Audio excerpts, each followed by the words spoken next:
அலைக்கும் வரஹ்மத்துல்லாஹி வபரகாத்துஹு. நபிகள் நாயம் ஸல்லல்லாஹு அலைஹி வஸல்லம் அவர்கள் ஒரு முஸ்லிம் மற்றொரு முஸ்லிமுக்கு செய்ய வேண்டிய 6 கடமைகளை நமக்கு கற்றுக் கொடுத்திருக்கிறார்கள்.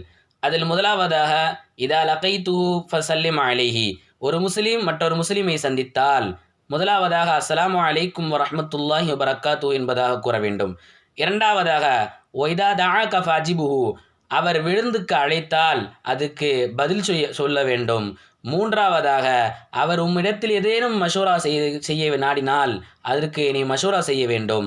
நாலாவதாக பெருமானார் ஸல்லல்லாஹு அலைஹி வஸல்லம் அவர்கள் கூறினார்கள், அவர் தும்மினால் தும்மி அவர் அல்ஹம்துலில்லாஹ் சொன்னால் நீ அவருக்கு இரஹமுக்கல்லா என்று சொல்லுவது உன் மீது கடமை என்பதாக கூறினார்கள். ஐந்தாவதாக ஒருவர் நோயுற்று இருந்தால் அவரை நீ நலம் விசாரிக்க வேண்டும் என்பதாக கூறினார்கள்.